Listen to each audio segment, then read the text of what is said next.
जी, हमारे राकेश जम्वाल जी, मंच पर उपस्थित महेश जोशी जी, अन्य पार्टी के सभी मंचासीन पदाधिकारी, इस सभा में उपस्थित मेरी मातृशक्ति बहनों और बुजुर्गों, नौजवान साथियों, कुछ ही देर में हमारे बीच में आदरणीय नरेंद्र मोदी जी पहुंचने वाले हैं। आज की सभा हिमाचल के चुनाव की एक ऐतिहासिक सभा होगी और मंडी के इस मैदान से जो संदेश कंसा चौक से जाएगा, मुझे लगता है कि एक उत्साह का वातावरण इस आज की सभा से संपूर्ण प्रदेश में फैलने वाला है। मेरे से पूर्व चर्चा कर रहे थे गोविंद जी कुछ बातों की। आपको जानकारी है, मैं हरियाणा से आता हूं और हिमाचल के जब जो खुशी मनाते हैं तो नाचते हैं, नाटी नाच करते हैं, दूसरे पहाड़ी नाच करते हैं। और हमारे हरियाणा के लोग जब खुशी मनाते हैं या कोई तकलीफ भी व्यक्त करते हैं तो वो भी गीतों के माध्यम से करते हैं, वहां रागनी गाते हैं। इस बार जब मैं आ रहा था तो एक रागनी मैंने रास्ते में सुनी, उस तरह की रागनी पहले कभी सुनी नहीं थी। कांग्रेस पार्टी ने ये जो फैसला लिया, सोनिया गांधी और मनमोहन सिंह जी ने, कि 6 गैस के सिलेंडरों पर सब्सिडी देंगे और 6 पर नहीं देंगे, इस पर एक कवि कहने लग रहा था, सोनिया मैडम गैस दिला दे क्यों रोक सिलेंडर खड़ी हो गई, क्या कुओं में गैस सपड़ गई क्यों अनबोल खड़ी हो गई। वाजपेयी जब राज करे थे घर घर गैस मिला करती, गांव गांव और गली गली में फेरी रोज लगा करती, याद मेरे जब आवस है मेरा हिया भर भर आवस है, गलती एक बड़ी होगी, सोनिया मैडम गैस दिला दे क्यों रोक सिलेंडर खड़ी होगी। एक शासन जाने से, एक अच्छा शासन जाने से और बुरा शासन आने से कितना परिवर्तन आता है, इसका एहसास हम हिमाचल के लोग अच्छे से कर सकते हैं। जिस तरह से इस सरकार ने महंगाई बढ़ाई है, वीरभद्र के भ्रष्टाचार की चर्चा कोविंद जी ने की, अब तो वो तो मीडिया वालों के सामने भी उखड़ जाते हैं, कहते हैं तुम्हारा कैमरा तोड़ दूंगा। मैं इसी चुनाव में अभी कल हम सिराज में थे, प्रेम कुमार धूमल जी की सभा थी, मैं महंगाई की बात कर रहा था, एक बहन खड़ी हो गई और कहने लगी, थाची में सभा थी, कि धनखड़ जी आप महंगाई की क्या बात कर रहे हो, महंगाई की बात आपको मैं बताती हूं। मैंने कहा बताओ बहन। उसने अपना एक छोटा सा लाल बटुआ निकाला और बटुआ निकाल के कहने लगी कि धनखड़ जी मेरे इस बटुए में से सरदार मनमोहन सिंह जी, भारत का प्रधानमंत्री, हर महीने 2000 रुपए निकाल ले जाता है। सारी सभा सन्न रह गई। मैं भी थोड़ा हैरान हुआ कि ये पहाड़ की एक गांव की रहने वाली महिला और भारत के प्रधानमंत्री पर ऐसा आरोप लगा रही है कि इनके बटुए में से देश का प्रधानमंत्री सरदार मनमोहन सिंह 2000 रुपए निकाल ले जाता है। मैंने बड़ी हैरानी से पूछा कि बहन कैसे? उसने कहा जब अटल बिहारी वाजपेयी का राज था, मेरी रसोई का खर्चा 2000 रुपए में चलता था, जब से ये सरदार जी बने हैं 4 में चलता है, 2 कौन ले गया?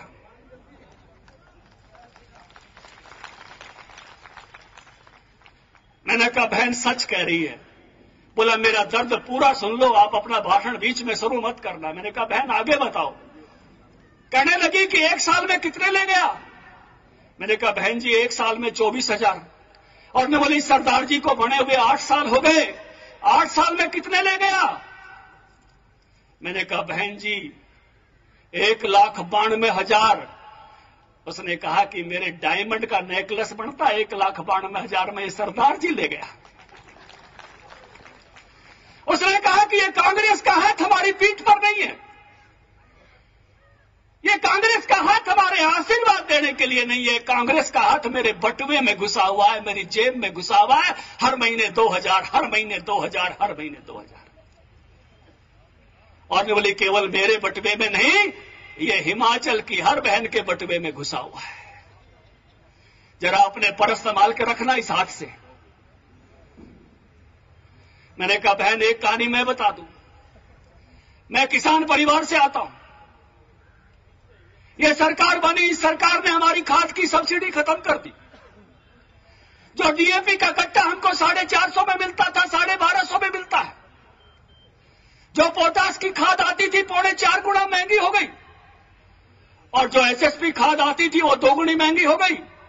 ये सरकार 2008 और 9 में हमको खाद पर सब्सिडी देती थी 1 लाख करोड़, और पिछले साल इन्होंने सब्सिडी दी हमको 63,000 करोड़। बाजार के भरोसे हम किसानों की खाद छोड़ दी।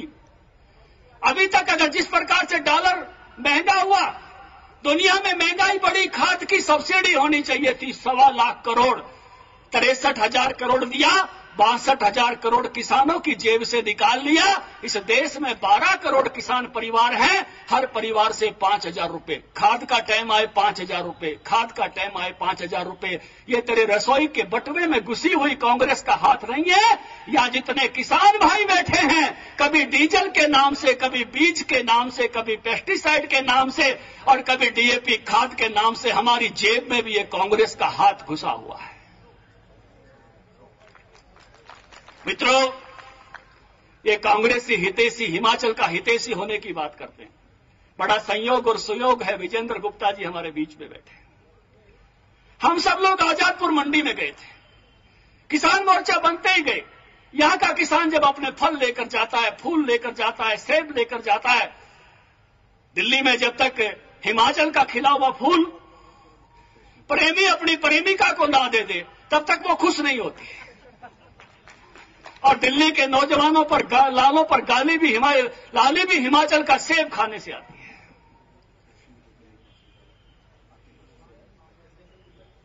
इसलिए वहां जब हमारा आजादपुर मंडी में यहां का सामान जाता है तो 7% उसके ऊपर कमीशन लेते हैं, किसान से लेते हैं, हिमाचल के ले जाने वाले से लेते हैं।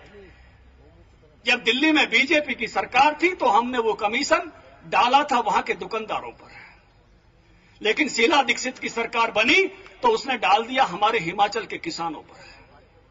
हमने उसकी लड़ाई लड़ी, हिमाचल सरकार ने लड़ी, हिमाचल सरकार हाई कोर्ट तक गई, हम डेलीगेशंस लेकर मिलते रहे, फिर से वो आड़तियों पर डाला गया, लेकिन शीला दीक्षित ने कानून पास कर दिया कि ये आजादपुर मंडी के अमीर आड़तियों पर नहीं पड़ेगा, हिमाचल से जो गरीब अपने फल फूल सब्जी लेके आता है उसी पर पड़ेगा। ये किस तरह का कांग्रेस का हिमाचल के किसान से प्रेम है, इसको आप समझ सकते हो। हम सब ने महसूस किया है कि 5 वर्षों पहले मेरे परिचय में रामस्वरूप जी ने कहा कि जब सरकार बनी तो मैं यहां पर प्रभारी था। मुझे आनंद है ऐसी सरकार से जो विद्यार्थियों को वर्दियां देती है। मुझे आनंद है ऐसी सरकार से जो 108 जैसी एम्बुलेंस चलाती है, जो 15 मिनट में किसी के भी बुलावे पर पहुंचती है। किसान बागवान के मैं रास्ते में आया तभी भी मैं देख रहा था किस प्रकार के ग्रीन हाउसेज बनाए गए हैं। ऐसी सरकार बनाने से जो आनंद मिला है, जो गरीब का ख्याल करती है, दवाइयां फ्री देने की बात करती है, गैस महंगी हुई है तो आपको चूल्हा देने की बात करती है, इस प्रकार की सरकार को फिर से हम 5 वर्षों के लिए बनाए। और जिस सरकार ने आपका सब कुछ लूटा है महंगाई के माध्यम से और देश का लूटा है भ्रष्टाचार के माध्यम से, उस सरकार को उखाड़ फेंकने का संकल्प इस सभा से लेकर जाएं, अपना गुस्सा जगाएं। ये गुस्सा ऐसा जगाएं जैसे द्रौपदी ने अपना गुस्सा जगाया था, 13 वर्षों तक अपने केस खुले रखे। इसी कारण से पांडव महाभारत का युद्ध करने के लिए तत्पर हुए। चाणक्य ने अपनी चोटी पर गांठ लगाई थी, मगध का साम्राज्य बदल दिया। जनरल ओ डायर को 23 वर्षों के बाद मारा। जलियांवाला बाग के कांड के बाद शहीद उधम सिंह ने अपना गुस्सा 23 वर्षों तक जगाए रखा और महात्मा गांधी के सामान को जब बाहर फेंका किसी अंग्रेज ने और गांधी जी को अफ्रीका में ट्रेन के डब्बे से बाहर फेंका, तब एक गुस्सा जगाया था उन्होंने, एक एक अंग्रेज को मैं बाहर फेंक दूंगा। ऐसे ही हिमाचल की इस देवभूमि से, इस पवित्र भूमि से इस कांग्रेस को जो 2G घोटाले करती है, कोयला घोटाले करती है, जीजाजी घोटाले करती है, उसको उठाकर बाहर फेंक दो। इतनी बात कहकर अपनी बात समाप्त करूंगा। जय भारत। अभी सामान्य धनखड़ जी के विचार सुने। हमारे बीच विराजमान हैं हमारे सुंदरनगर से युवा प्रत्याशी श्रीमान राकेश जम्वाल जी, मंच पर विराजमान है, जोरदार तालियां बजाई जाएं। तलवारों की धाराओं पर इतिहास हमारा चलता है, जिस ओर जवानी चलती है उस ओर जमाना चलता है। भारत माता की। मैं जमाल जी से प्रार्थना करूंगा कि आए और अपने विचार रखें। राकेश जमाल जी, भाजपा प्रत्याशी, सुंदरनगर विधानसभा क्षेत्र।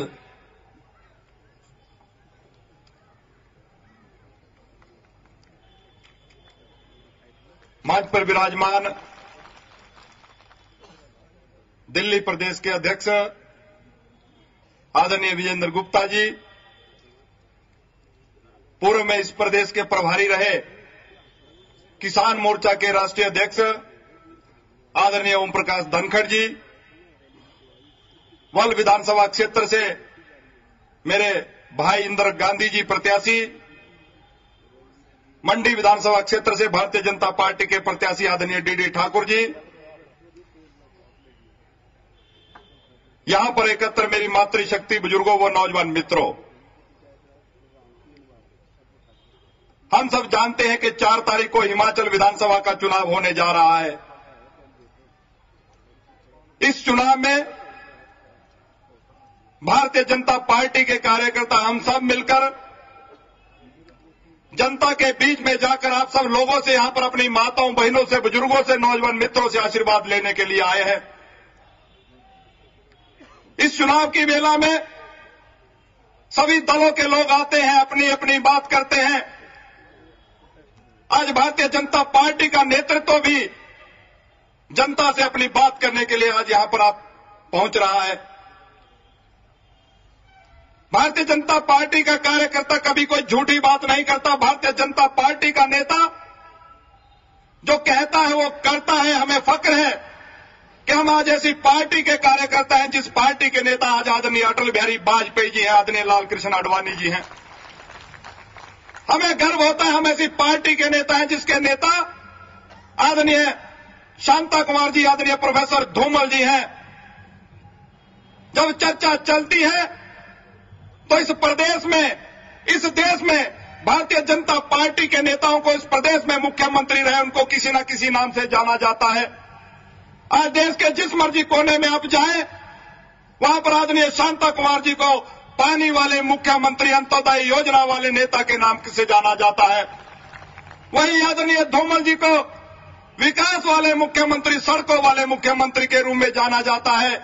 हम कांग्रेस के मित्रों से पूछना चाहते हैं, आपके भी इस प्रदेश में मुख्यमंत्री रहे हैं, उनको किस नाम से जाना जाता है? उनको सीडी वाले मुख्यमंत्री और भ्रष्टाचारी मुख्यमंत्री के रूप में जाना जाता है।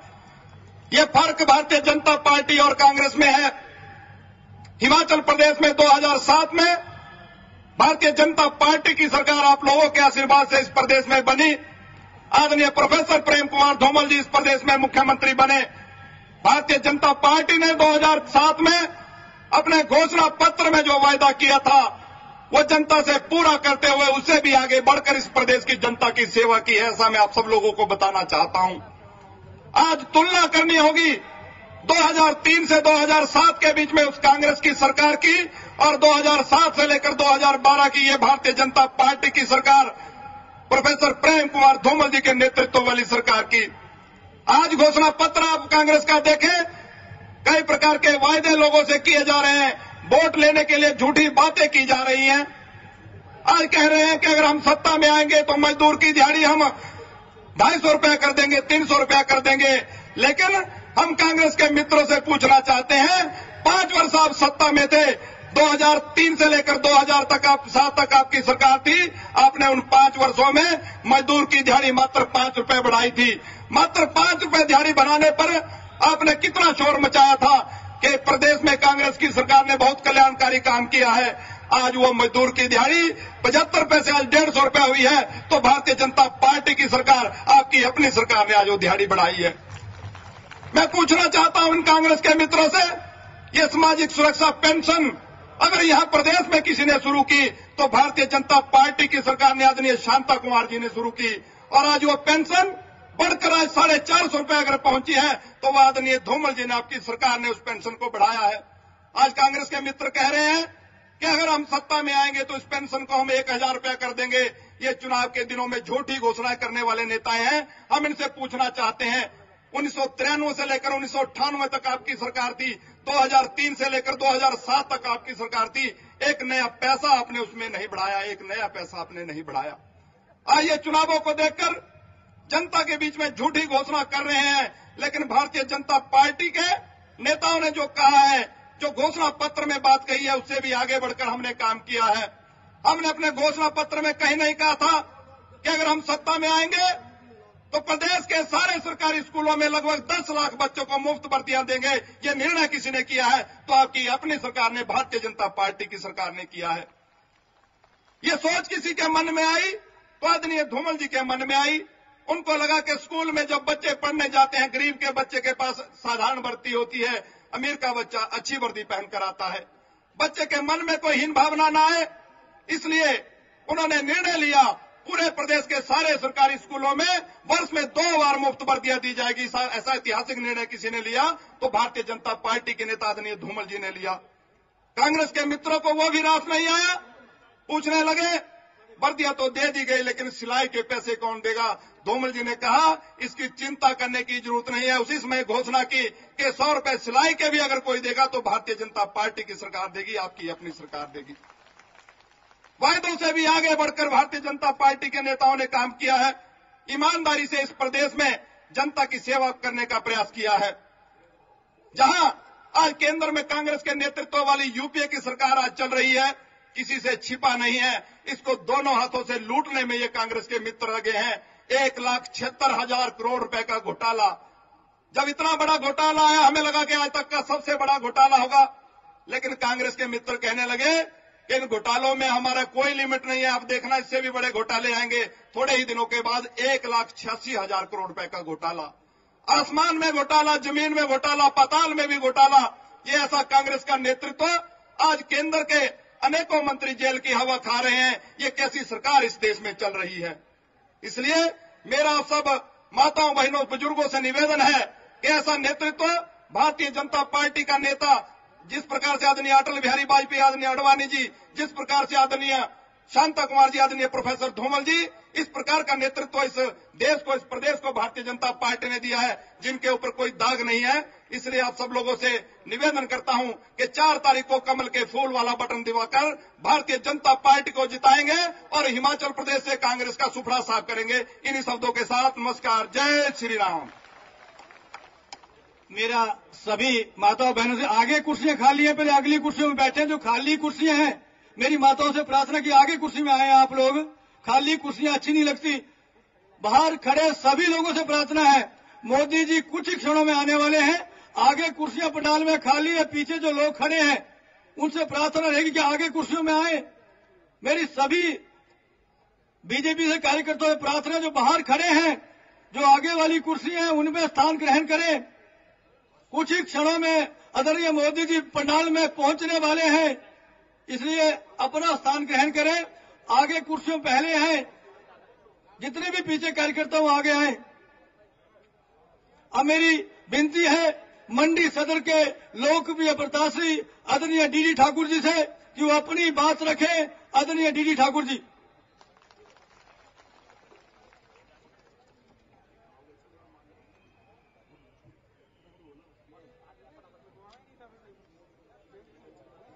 मंच पर उपस्थित दिल्ली प्रदेश के सम्मानीय अध्यक्ष नरेंद्र गुप्ता जी, हिमाचल प्रदेश के महामंत्री परम आदरणीय श्री रामस्वरूप शर्मा जी,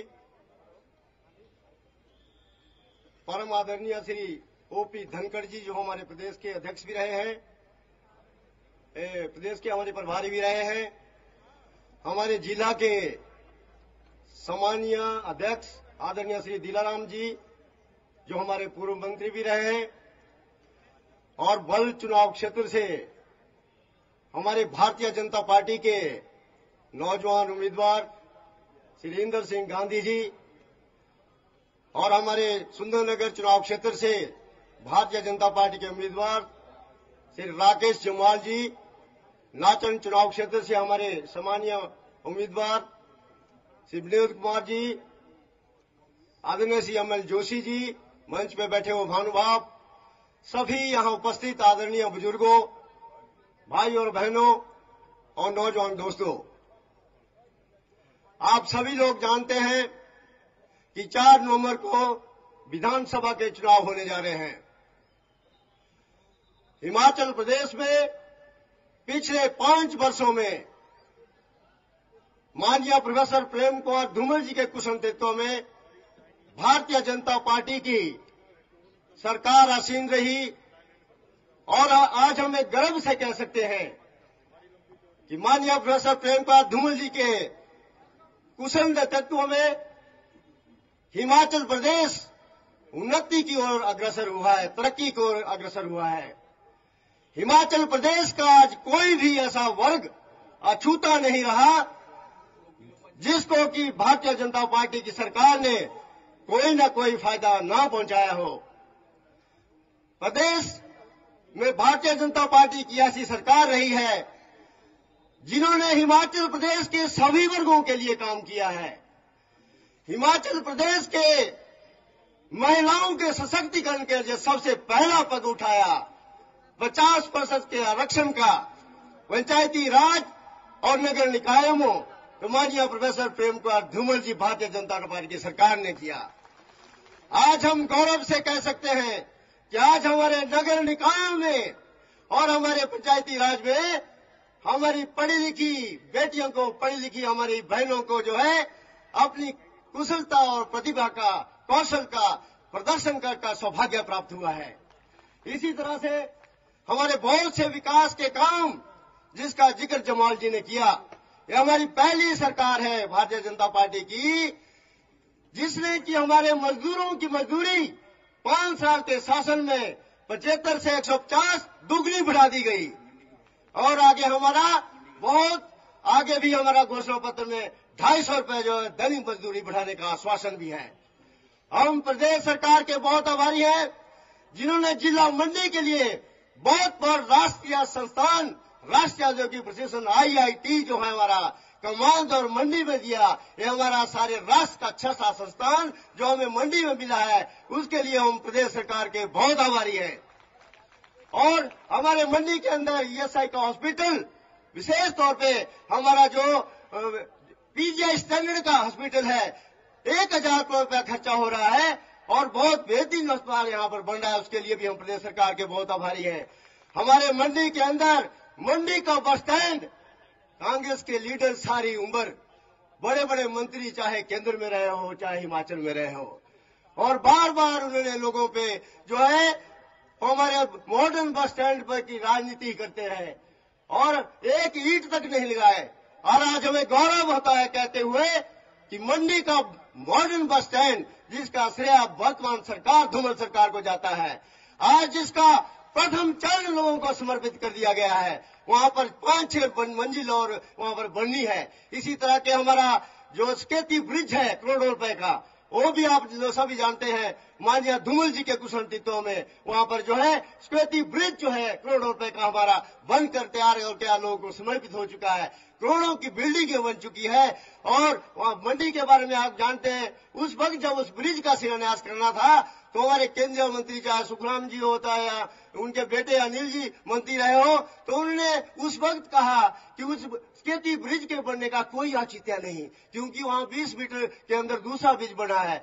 इस तरह की अनदेखी ये लोग हमारे करते हैं कांग्रेस के, जिन्होंने आज उस ब्रिज की वजह से हमारे पूरे शहर का एक बहुत बड़ा अच्छा गेटअप बना हुआ है और बहुत अच्छी सुविधा हमें प्रदान हुई है। मेरा आप लोगों से इतना विनम्र प्रार्थना है कि हमारे 4 नवंबर को होने वाले चुनाव में आज जो हमारे हिमाचल प्रदेश में बेहतरीन काम भारतीय जनता पार्टी का हुआ है, उसमें आप जो है कमल के फूल का सामने का बटन आप दबाकर जो है भारतीय जनता पार्टी के प्रत्याशी को अब यहाँ विधानसभा पे आप भेजेंगे तो निश्चित तौर पे हिमाचल प्रदेश के चहुमुखी विकास की ओर आप अपना योगदान देंगे। इन्हीं शब्दों के साथ आपका बहुत बहुत धन्यवाद। जय हिंद, जय श्री राम। मैं निवेदन करूंगा, जो पीछे कार्यकर्ता खड़े हैं, पंडाल में कुर्सियां आगे खाली हैं, मेरी विनती रहेगी पीछे कार्यकर्ताओं से कि पहले अगले वाली कुर्सियां भरें। आदरणीय मोदी जी आने वाले हैं और राष्ट्र के प्रमुख नेताओं में उनका नाम, हिमाचल में उनका भारतीय जनता पार्टी के लिए जो मार्गदर्शन प्रेरणा मिलती रही, आज हिमाचल आगे बढ़ा है, वो आने वाले हैं। इसलिए जोश और तालियों में कमी नहीं होनी चाहिए। नारे भी लगे तो हाथ उठा के लगे, जोश से लगे, कांग्रेस को भगाने के लिए लगे। उस राष्ट्र को लूटने वाली कांग्रेस को आज प्रस्त करने से पहले जोश से नारे लगे। मैं एक बार कहूंगा, जोरदार नारे, भारत माता की। मोदी जी आएंगे, मोदी जी चल पड़े हैं, इसलिए मोदी जी आएंगे तो पूरे पंडाल में खड़े होकर उनका स्वागत किया जाए तालियां और नारों से, ऐसी विनती रहेगी। लेकिन एक विनती रहेगी कि अगली कुर्सियां खाली हैं और मेरी माताएं बहनें कार्यकर्ता पीछे बैठे हैं, इस अगली कुर्सी में पहले बैठे, ऐसी विनती माताओं बहनों से रहेगी। ये सामने वाली कुर्सियां खाली पड़ गई हैं, आप आगे आए, जो पीछे लोग खड़े हैं इनसे मेरी प्रार्थना रहेगी। अब मैं विनती करूंगा अपने नाचन के लोकप्रिय युवा प्रत्याशी श्रीमान बिनोद जी से आए और पंडाल को संबोधित करें। हमारे भाजपा के लोकप्रिय प्रत्याशी आदरणीय बिनोद जी।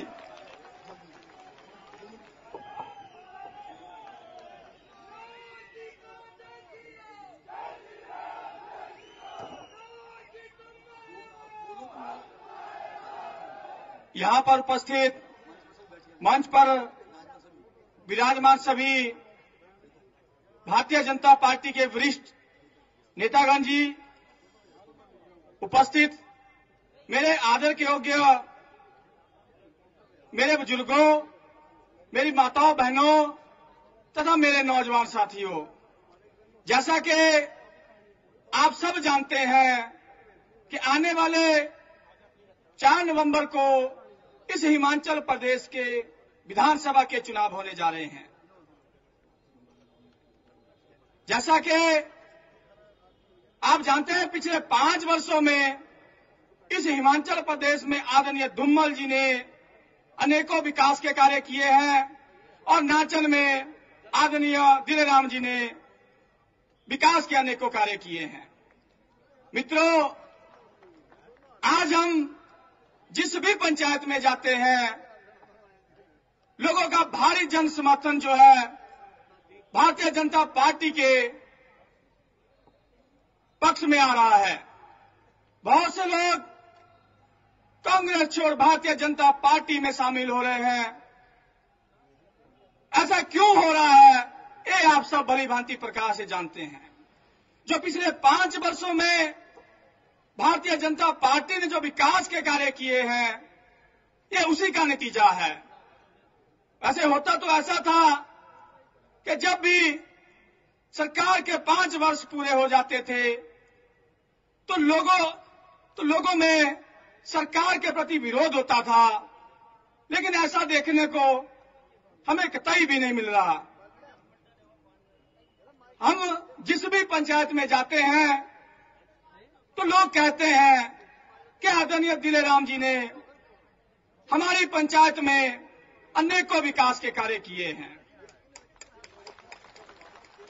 मैं दिलेराम जी का धन्यवाद करना चाहूंगा, क्योंकि दिलेराम जी के आशीर्वाद से मुझे टिकट मिला है और उनके द्वारा किए गए नाचन में जो विकास के कार्य हैं उनका श्रेय भी मुझे ही मिल रहा है। दिलेराम जी के आशीर्वाद सहयोग से जिस भी पंचायत में जाना हो रहा है, लोग हजारों की संख्या में, माताएं बहनें हजारों की संख्या में वहां पर खड़े हैं और आदरणीय दिलेराम जी का हमारा स्वागत करने के लिए बिल्कुल तैयार खड़े हैं। जैसा कि आप सब जानते हैं कि आने वाली सरकार भारतीय जनता पार्टी की बनेगी, आदरणीय धूमल जी के नेतृत्व में बनेगी और इस जिला मंडी से भी 10 की 10 सीटें जो है सीआईडी रिपोर्ट के अनुसार जो है भारतीय जनता पार्टी जीत रही है। लेकिन हमें 4 तारीख तक जो है बिल्कुल भी ढील नहीं अपनानी और हमने जो है कंधे से कंधा मिला करके काम करना है, ताकि अधिक से अधिक मतों से हमारे प्रत्याशी जो है अपने अपने विधानसभा क्षेत्रों से जीत करके जाए। समय का बहुत अभाव है।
देश को दिशा देने वाले हमारे सम्माननीय नेता नरेंद्र मोदी जी मंच पर पहुंच चुके हैं। मेरा सभी से प्रार्थना की तालियां बजाकर उनका स्वागत करें। मोदी जी को जय श्री राम, मोदी जी को जय श्री राम, मोदी जी आगे बढ़ो, मोदी जी को जय श्री राम, भारत माता की, मोदी जी को जय श्री राम।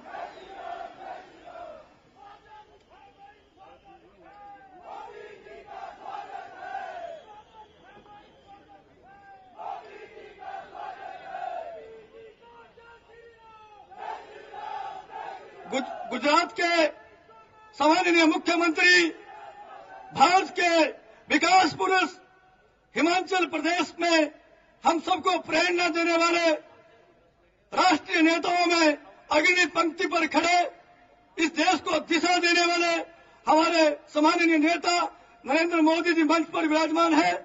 हमारे राष्ट्रीय अध्यक्ष श्री भाई कलराज मिश्र जी मंच पर विराजमान है।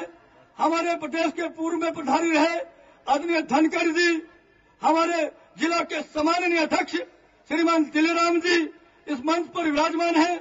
हमारे चारों प्रत्याशी राकेश जमाल जी, इंद्र सिंह गांधी जी, विनोद कुमार जी, डीडी ठाकुर जी मंच पर विराजमान है। मैं सम्माननीय जिलाध्यक्ष दिलेराम से प्रार्थना करूंगा कि दो शब्द बोलकर इस सभा में शोभा बढ़ाएं। आदरणीय दिलेराम जी।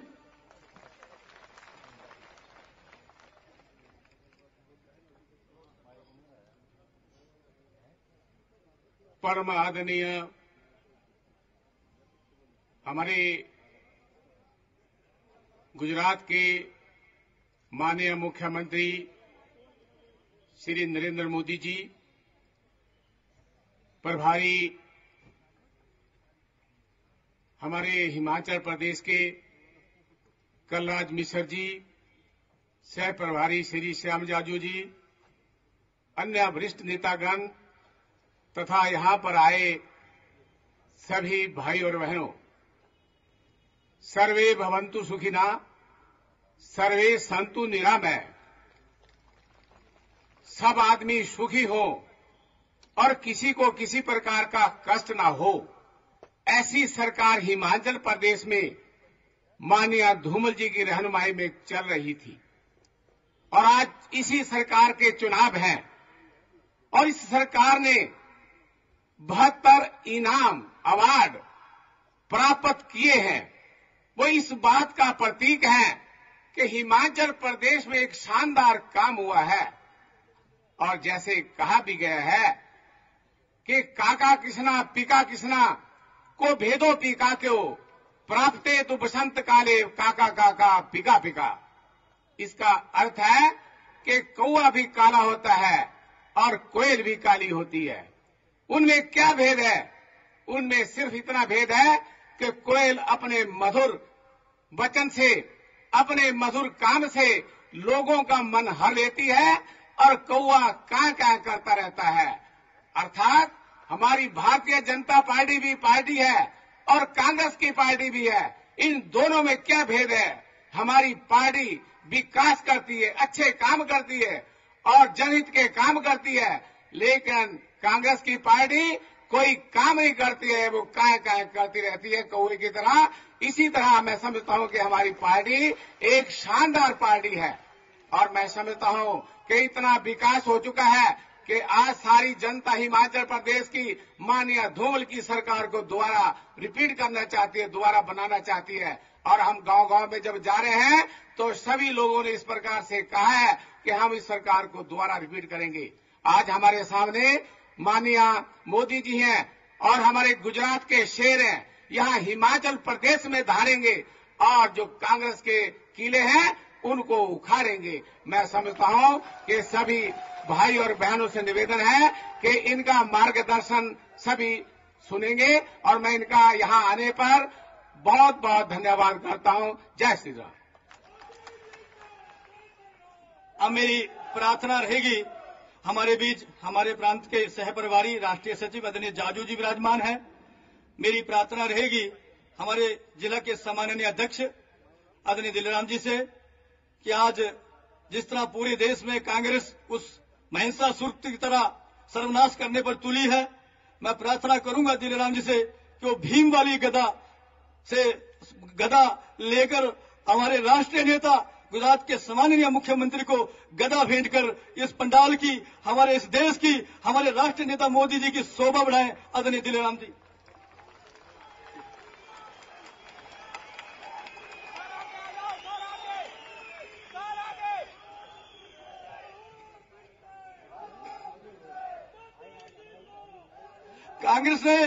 कांग्रेस ने सोनिया गांधी ने, मनमोहन ने, वीरभद्र सिंह ने गैस के मूल्य बढ़ा दिए, पूरे देश को गैस से पीड़ित कर दिया। लेकिन हमारे प्रांत के मुख्यमंत्री प्रेमकांत धूमल ने, जो गरीबों का चिंतन करते हैं, गरीब को सस्ता राशन मिले, मजदूर को 250 रुपये दिहाड़ी मिले, गरीब को दवाइयां मिले, गरीब को वर्दी नहीं मिले, गरीब को 108 गाड़ी मिले, सब गरीबों से करने वाले काम करने वाले मुख्यमंत्री, उन्होंने ये प्रयत्न किया।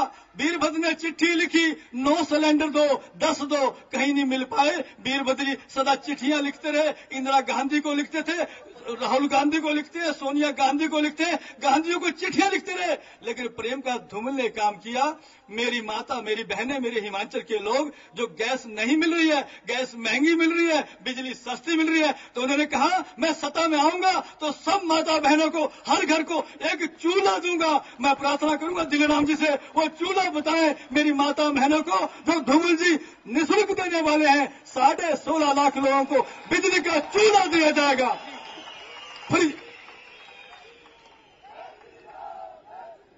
अब मैं प्रार्थना करूंगा हमारे गुजरात के सम्माननीय मुख्यमंत्री, जिनके बारे में ये बात सदा स्पष्ट आती है कि अंतिम विजय हमारी होगी, घोषित ये परिणाम है, उनको कौन पराजित करता, रक्षक जिनके श्री राम है। ऐसे नेता नरेंद्र मोदी जी हमारे बीच विराजमान है। मैं उनसे प्रार्थना करूंगा कि इन मंडी वासियों का वो आकर मार्गदर्शन करें, उनको प्रेरणा दें, ताकि इस कांग्रेस रूपी भूत को हम 4 नंबर को जड़ से समाप्त कर पाएं। आदरणीय नरेंद्र मोदी जी।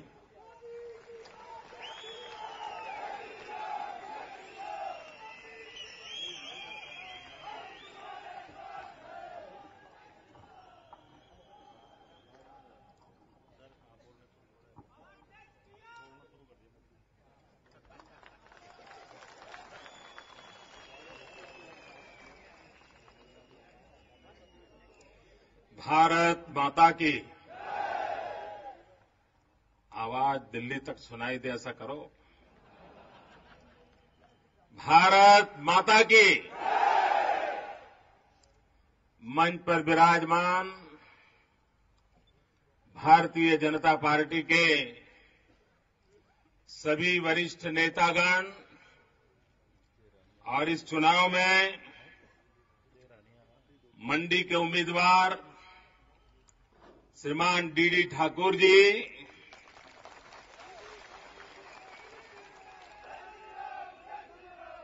बल के उम्मीदवार श्रीमान इंद्र सिंह जी गांधी,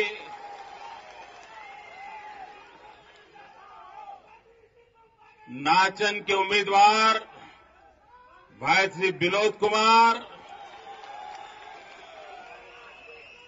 सुंदरनगर के उम्मीदवार भाई श्री राकेश जामवाल जी, मंचस्थ सभी महानुभाव और इतनी विशाल संख्या में पधारे हुए मेरे प्यारे भाई और बहनों,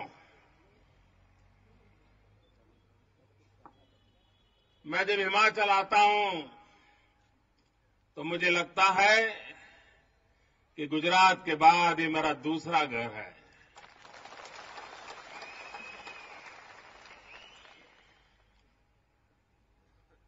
मैंने बहुत वर्ष आप लोगों के बीच रह करके काम किया है, यहां के चप्पे चप्पे से परिचित हूं और मंडी आते ही मैंने पूछा कि भाई आज भी सिप्पू बड़ी खाई जाती है कि नहीं खाई जाती है।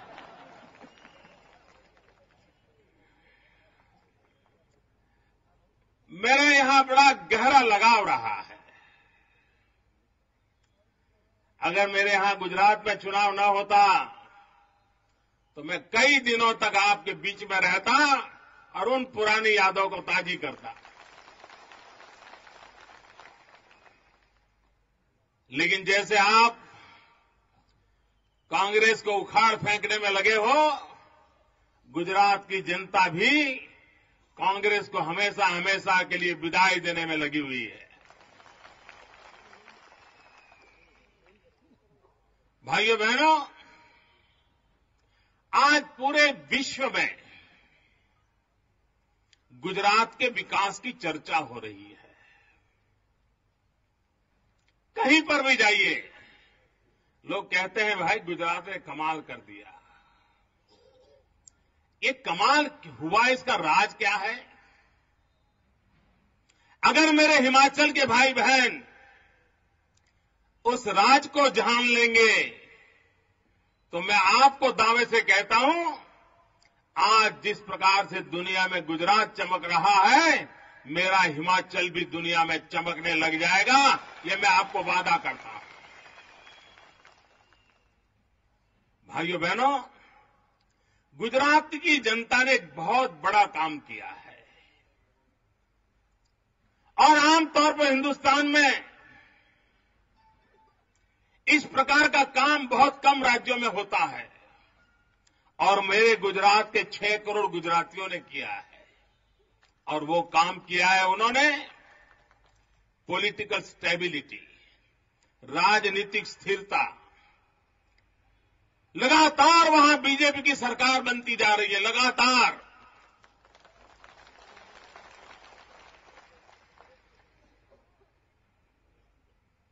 और पॉलिटिकल स्थिरता के कारण, राजनीतिक स्थिरता के कारण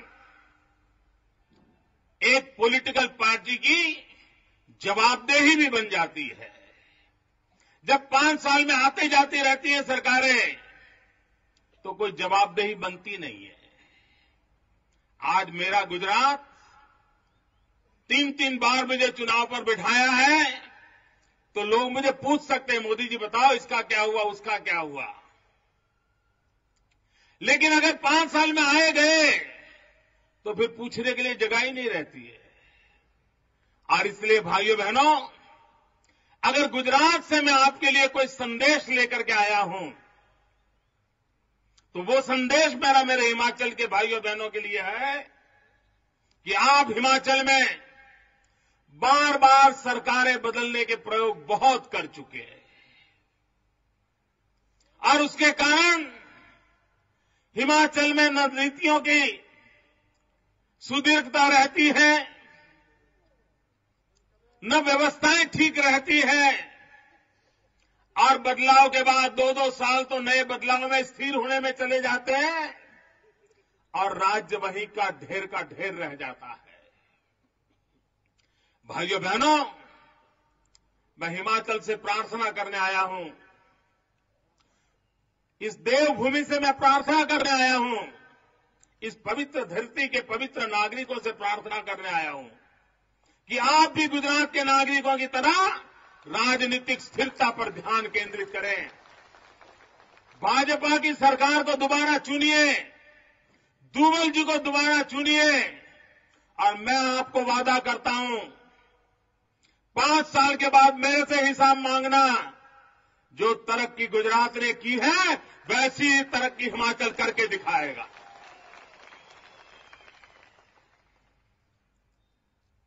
अभी कल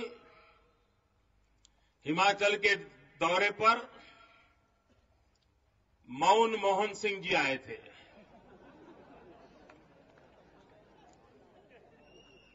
और आज की सबसे बड़ी खबर यही है अखबारों में कि मौन मोहन सिंह जी ने हिमाचल में जाकर के मौन तोड़ा।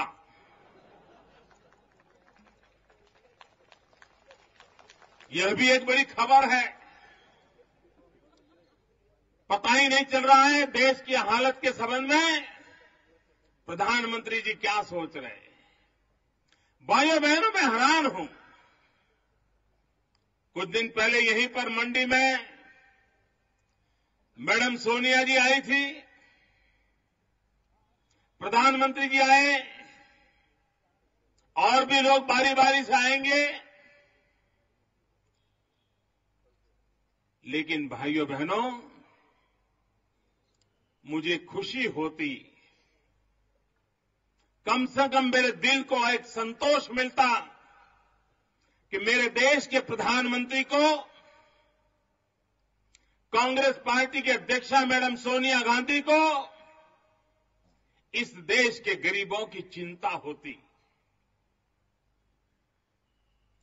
कम से कम एक बार वो महंगाई पर कुछ बोलते, दर्द जताते, गरीबों के प्रति संवेदना जताते और देश की जनता को कहते, हिमाचल की जनता को कहते कि महंगाई रोकने में हम विफल हुए हैं, लेकिन आप विश्वास कीजिए हम कभी न कभी महंगाई कम करने का प्रयास करेंगे। भाइयों बहनों, मैं आपको एक सवाल पूछ सकता हूं?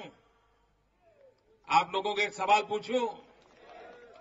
बस सब लोग बोलो, हां बोलो तो मैं पूछूं? क्या ये दोनों लोगों ने महंगाई के लिए एक शब्द बोला है? महंगाई बढ़ रही है इसके लिए जवाब दिया है? महंगाई बढ़ रही है इसके लिए कोई दर्द व्यक्त किया है? भाइयों बहनों, इस देश की गंभीर समस्या है महंगाई, और उसके बावजूद भी उनके सीने में दर्द तक नहीं है। क्या देश के प्रधानमंत्री का कर्तव्य नहीं है कि वो जाकर के कहें कि भाई हम जब चुनाव लड़ रहे थे हमने वादा किया था कि 100 दिन में हम महंगाई कम करेंगे, लेकिन 2-2 हजार दिन हो गए, उसके बावजूद भी हम कम नहीं कर पाए, एक हमारी गलती है, जनता हमें माफ करे, इतना तो कहना चाहिए था कि नहीं? लेकिन कांग्रेस पार्टी को इतना अहंकार है, कांग्रेस पार्टी को जन भावनाओं की परवाह नहीं है, देश के प्रवाहों की परवाह नहीं है। वो अपनी ही चाल चलते जाते हैं और इतना अहंकार है, वो मानते हैं कि दुनिया तो उनके झोले में है, वो दुनिया को जो चाहे जहां मरोड़ सकते हैं। इतना ही नहीं भाइयों बहनों,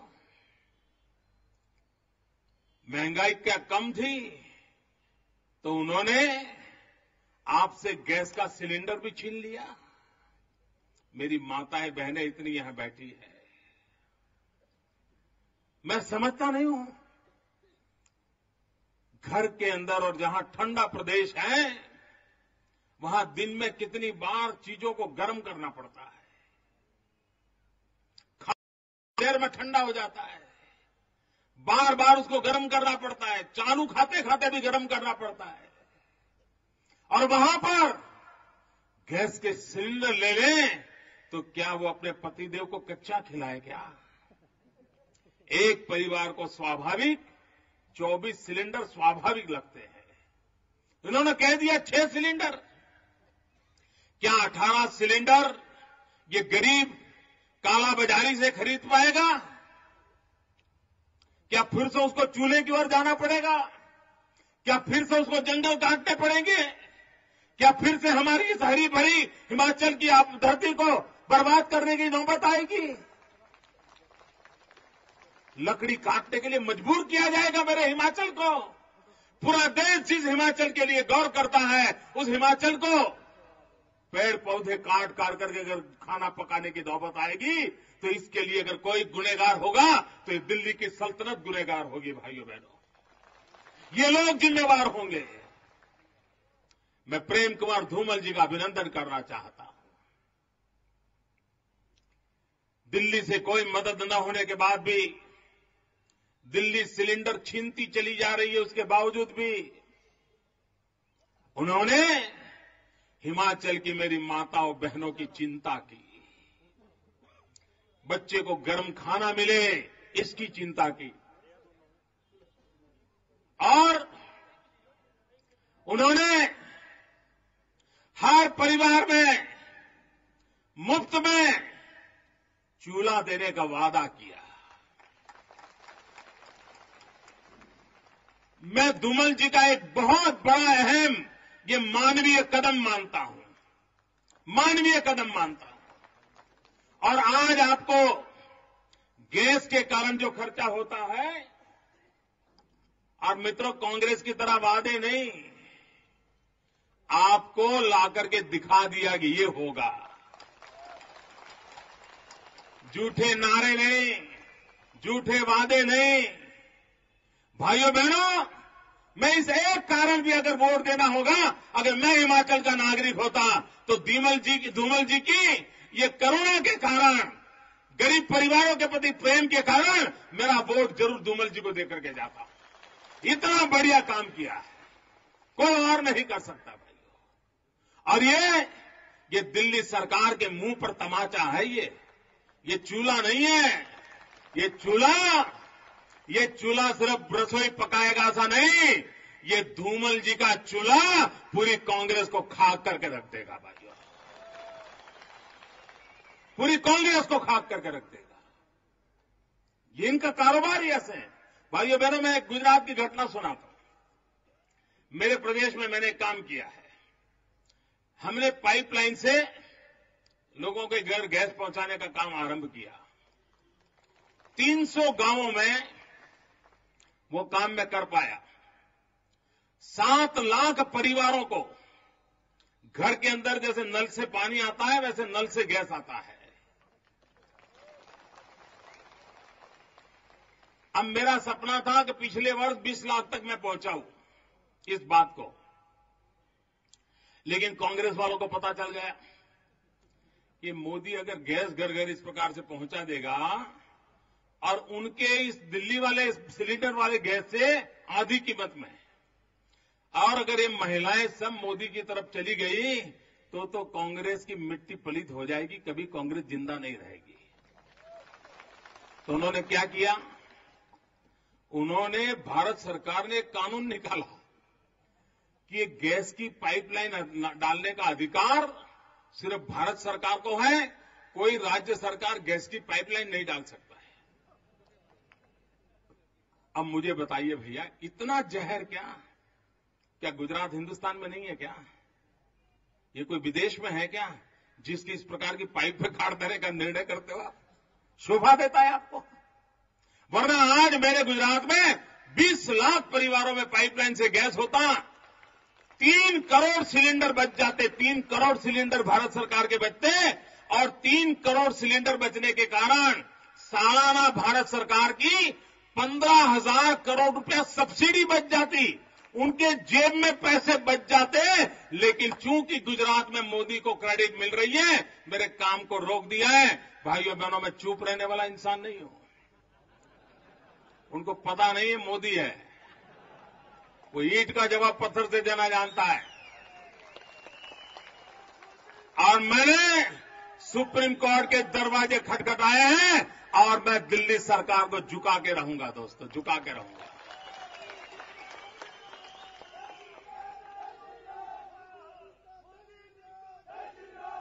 भाइयों बहनों, कांग्रेस का चरित्र देखिए। उनको लोक राज भी कांग्रेस ने छोड़ दी है। सार्वजनिक जीवन में अगर सबसे बड़ी कोई पूंजी हुआ करती थी तो वो लोकलाज होती थी, और प्रभु राम के जमाने से लोकलाज का विषय चलता आ रहा है। और हमारे देश में लोकलाज में महत्व बहुत रहा है। लेकिन कांग्रेस ने लोकलाज छोड़ दी है। उनके एक ऊर्जा मंत्री थे, वे ऊर्जा मंत्री के जमाने में हिंदुस्तान के 19 राज्यों में 48 घंटे के लिए अंधेरा हो गया, बिजली गुल हो गई। 70 करोड़ देश के नागरिक 48 घंटे तक अंधेरे में जिंदगी गुजारा कर रहे थे।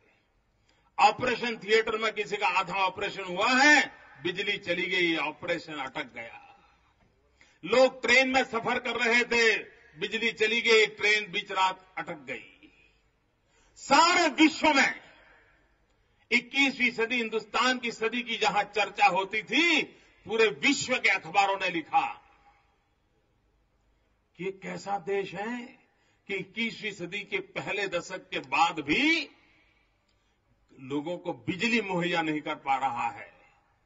आधे आधे पेज के लेख लिखे गए और आखिर में एक पैराग्राफ आता था, और वो पैराग्राफ ये आता था कि एक तरफ पूरा हिंदुस्तान अंधेरे में डूबा हुआ था, एक अकेला गुजरात ऐसा था जहां बिजली जगमगा रही थी। लेकिन भाइयों बहनों, मेरा विषय दूसरा है। जिस मंत्री के रहते हुए हिंदुस्तान अंधेरे में डूब गया, जिस मंत्री के रहते हुए हिंदुस्तान को दुनिया में नाले से झेलनी पड़ी, उस मंत्री को उसी रात विदाई कर देने की जरूरत थी। लेकिन ये दिल्ली की कांग्रेस की चरित्र देखिए, उनका कल्चर देखिए, लाज शर्म के बिना किस प्रकार से व्यवहार किया जाता है, लोक लाज की परवाह न करना, ये उनके जो तौर तरीके हैं देखिए। उन्होंने उसी मंत्री को एक ही हफ्ते में प्रमोशन दे दिया, देश का गृह मंत्री बनाया। अगर आप विफल हैं, गुनाह करते हैं, गलत करते हो, तो कांग्रेस में प्रमोशन मिलता है। अभी एक उनके दूसरे मंत्री श्रीमान सलमान खुर्शीद जी, खुर्शीद जी है कि खुर्शी जी है मालूम नहीं, उन्होंने उन पर बड़े गंभीर आरोप लगे, अपंग लोगों के पैसे हटलाने का आरोप लगे। कोई इंक्वायरी नहीं हुई, कोई जानकारी नहीं आई, कुछ नहीं हुआ। उनको इस्तीफा लेना चाहिए था। देश के दिल में एक आग जलक रही थी, और लेकिन किया क्या? कल उनका प्रमोशन कर दिया। आप गुनाह करो, प्रमोशन पाओ। आप बेईमानी करो, प्रमोशन पाओ। यही कांग्रेस के तौर तरीके हैं। कांग्रेस के एक मंत्री थे, पार्लियामेंट में पहले वो मिनिस्टर हुआ करते थे। उन पर आरोप लगे पैसों की धांधली के, क्रिकेट के ढीकने फलाने। उन्होंने संसद में उठ करके खड़े होकर के कहा था कि जिस महिला ने मेरे खाते में जिस महिला के खाते में 50 करोड़ जमा हुए हैं, वो 50 करोड़ रुपए से मेरा कोई लेना देना नहीं है। संसद में कहा था। और महीने भर के अंदर अंदर उनकी शादी की पत्रिकाएं सब दूर घूमने लगी। भाइयों बहनों, बता दीजिए, इस देश में कभी किसी ने 50 करोड़ की गर्लफ्रेंड देखी है? 50 करोड़ की गर्लफ्रेंड ये गरीब देश में। और उस समय इतना माहौल खराब हो गया कि उनसे इस्तीफा ले लिया गया। अभी भी उन मामले वैसे ही वैसे लटके हुए हैं। कल भी उनको फिर से एक बार मंत्री बना करके बाइज्जत बरी कर दिया गया। कांग्रेस का ये कल्चर देखिए। भाइयों बहनों, आपके हिमाचल के साथ क्या हुआ? केंद्र एक मंत्री, हाईकोर्ट ने उनके खिलाफ आवाज उठाई, और कांग्रेस को लगा अब जब न्यायालय ने आवाज उठाई है तो वीरभद्र सिंह जी का इस्तीफा ले लिया गया। इस्तीफा लेकर के इस आयु में उनको कहते कि भाई ठीक है, बहुत हो गया। लेकिन क्या किया? वहां से इस्तीफा लिया और यहां पूरा हिमाचल उनके हवाले कर दिया। भाइयों बहनों, ये उनके तौर तरीके हैं, उनके तौर तरीके हैं। मैं हैरान हूं भाइयों, कांग्रेस किस कल्चर को देश में प्रवाहित करना चाहती है, और ऐसी कांग्रेस पार्टी को इस देश को क्यों झेलना चाहिए? इतना ही नहीं भाइयों बहनों, अभी एक स्टील कंपनी से इनकम टैक्स की रेड हुई, तो उसमें नोट में पाया गया बीबीएस। इनकम टैक्स में बीबीएस के नाम पर इतने रुपये। खोज पड़ताल हुई। आप जानते हो बीबीएस कौन है? भाइयों बहनों, कांग्रेस वालों ने कह दिया ये बीबीएस वीरभद्र सिंह नहीं है, ये तो वीरभ्रष्ट सिंह है। ये वीरभद्र सिंह नहीं है, ये तो वीरभ्रष्ट सिंह है। ये कोई बीबीएस और होगा, हमारे वीरभद्र सिंह नहीं हो सकते। भाइयों बहनों, हिमाचल के अंदर उतने पर कितने आरोप लग रहे हैं, लेकिन कांग्रेस को कोई परवाह नहीं है। भाइयों बहनों, इक्का दुक्का किसी ने भ्रष्टाचार किया हो तो ये देश उसको ठीक करने की ताकत रखता है, लेकिन सर्वोच्च स्थान पर जब भ्रष्टाचार शिष्टाचार बन जाए, भ्रष्टाचार के प्रति लापरवाही बरती जाए, भ्रष्टाचार के प्रति अनदेखी करने का स्वभाव बन जाए, तो वो देश बहुत गहरे संकट में जाकर के गिरता है। भाइयों बहनों, कांग्रेस से डरने की इसलिए जरूरत है। ये इक्के दुक्के व्यक्ति के भ्रष्टाचार का मुद्दा नहीं है, ये मुद्दा है कांग्रेस के भ्रष्टाचार को शिष्टाचार बनाने के चरित्र के सामने। और अगर भ्रष्टाचार को शिष्टाचार बनाया गया तो देश कितना बर्बाद हो जाएगा, इसका आप अंदाज कर सकते हो। भाइयों बहनों, मैं कभी कभी बहुत परेशान हो जाता हूं। भारत एक संघीय ढांचा है, राज्यों के समूह से देश बना हुआ है, ये संविधान निर्माताओं ने कहा हुआ है, लेकिन जहां जहां भाजपा सरकारें हैं, उन सरकारों को प्रताड़ित करना, उन सरकारों को विफल होने के लिए षड्यंत्र करना, उनके विकास के अंदर रोड़े अटकाना, ये दिल्ली सरकार का स्वभाव बन गया है। मेरे पत्रकार मित्रों से भी मैं कहूंगा कि समय की मांग है कि वर्तमान कांग्रेस के चरित्र का एनालिसिस करने की जरूरत है, एक नए दृष्टिकोण से चर्चा करने की जरूरत है। जिस जमाने में कांग्रेस का झंडा चारों ओर फहरता था, पंचायत से लेकर के पार्लियामेंट सब दूर शासन करती थी, और कहीं कोई राज्य अगर उभर करके आता था और विरोधी दल की सरकार बनती थी, तो इस देश में 2 दशक ऐसे गए, 2 दशक तक, ये बहुत बहुत गंभीर सवाल मैं उठा रहा हूं आज इस मंडी की सभा में, 2 दशक तक कांग्रेस ने क्या किया? अगर विरोधी दल की कहीं पर भी कोई सरकार बनी हो, कितना ही बहुमत क्यों न आया हो, शाम दाम दंड भेद जो भी शस्त्र काम आए उसका उपयोग करके उस सत्ता पार्टी को डिवाइड करना, एमएलए को खरीद फरोख्त करना, लोभ लालच देना और विरोधी दलों की सरकारों को गिराना। 20 साल तक कांग्रेस ने इस काम को करती रही।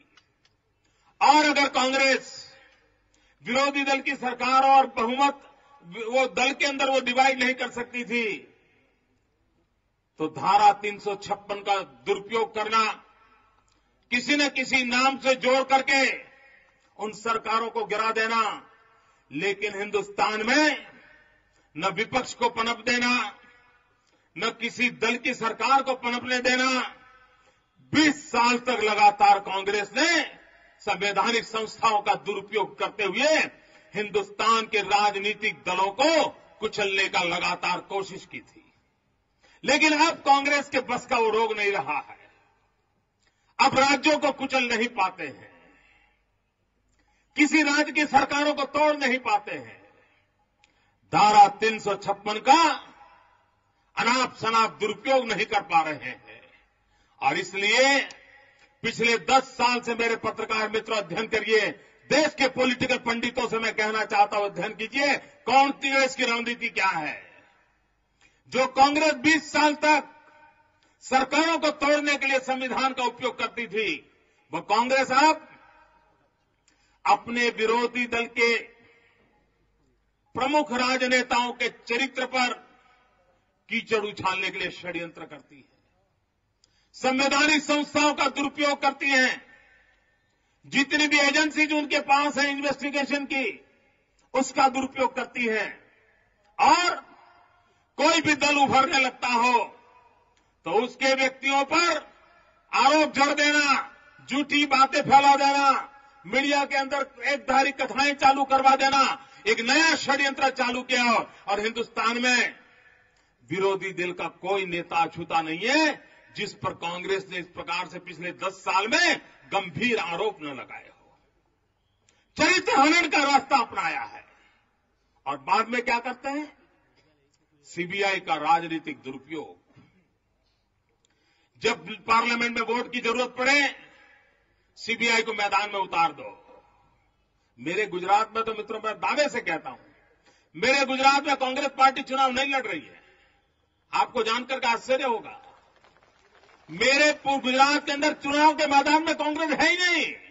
उम्मीदवार कांग्रेस है, लेकिन चुनाव सीबीआई लड़ रही है। मेरे राज्य में सीबीआई चुनाव लड़ रही है।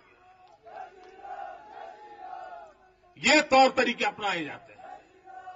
भाइयों बहनों, जहां जहां भारतीय जनता पार्टी की सरकारें हैं, उनके साथ अन्याय करना, विकास के अंदर रोड़े अटकाना और ऐसा व्यवहार किया जाता है जैसे किसी दुश्मन देश के राज्य के साथ किया जाए। ये भाजपा के राज्यों के साथ ये दिल्ली की सरकार करती है। ये मैं सार्वजनिक रूप से उन पर आरोप लगाता हूं। भाइयों बहनों, मैं हमेशा देखता हूं कि किस प्रकार से उन्होंने भाजपा सरकारों को विफल होने के लिए प्रयास किया है। आप हिमाचल में देखिए, यहां पर रास्तों का काम प्रमुख काम होता है, क्योंकि कभी भी पहाड़ ढह जाता है, जमीन ढह जाती है, नुकसान होता रहता है। भारत सरकार बहुत बड़ी बातें करती है और मैडम सोनिया जाकर के यहां बोली 10,000 करोड़ दिया है, 10,000 करोड़। मैडम, मैं पूछना चाहता हूं, क्या ये 10,000 करोड़ दहेज में आए हुए हैं क्या?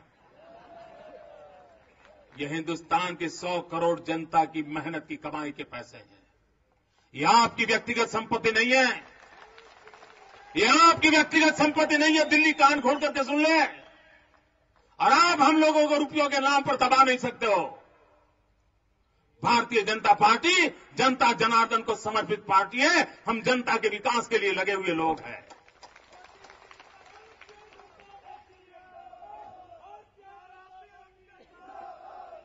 भाइयों बहनों, कभी कोई इस प्रकार का व्यवहार नहीं करता है। अरे हमारे यहां पड़ोस के घर से कभी एक प्याला भर अगर हम चीनी लाए हो तो कभी वो कहता है कि उस दिन तुम्हारे यहां मेहमान आए थे, मैंने चीनी दी थी, ऐसा कोई बोलता है क्या? कोई बोलता है? कोई मैडम बोलती है क्या? मेहता व्यक्ति बोलती है क्या? अरे वो रोज का व्यवहार होता है। ये आकर के बोलती है 10,000 रुपए, 10,000 करोड़ दिया। अरे मैडम सोनिया जी, अगर आपको राज्य चलाना नहीं आता है तो दिल्ली का दौर छोड़ दीजिए। आपके पास हिसाब किताब मांगने के लिए सारी संस्थाएं हैं और आज तक धूमल जी पर उंगली उठाने का साहस दिल्ली की आपकी एक भी संवैधानिक संस्था ने उठाया नहीं है। अरे उनको पूछ लीजिए, उनके पास हिसाब पड़ा है। प्लानिंग कमीशन के पास हिसाब पड़ा है। देश के हिसाब किताब से चलता है। लेकिन लोगों को भ्रमित करने के लिए, और मैं तो हैरान हूं, मनमोहन सिंह जी भी यही बोल के गए। ये अच्छा लगा मुझे कि मनमोहन सिंह जी ने एक आधा वाक्य ये कहा कि भाई हिमाचल में विकास तो हुआ है, ये तो कहा, लेकिन बाद में कहा लेकिन पैसे दिल्ली के थे। भाइयों बहनों, दिल्ली हिंदुस्तान की राजनीति है, राजधानी है और हिमाचल हिंदुस्तान का एक अंग है। उस हिमाचल को हिंदुस्तान से अलग कर करके बोलने की भाषा, ये हिंदुस्तान के संविधान का अपमान है। भाइयों बहनों, मैं धूमल जी मेरे बहुत अच्छे मित्र रहे हैं। जिस प्रकार से उन्होंने हिमाचल को नई ऊंचाइयों पर ले गए, मैंने बहुत निकट से जाना है और मैं हिमाचल की मिट्टी से धुला मिला इंसान हूं। मैं देख रहा हूं प्रगति को और आज मैं गुजरात की धरती से आपसे खास मांगने आया हूं और मैं आपसे चाहता हूं कि 4 तारीख को आप भारी मतदान करें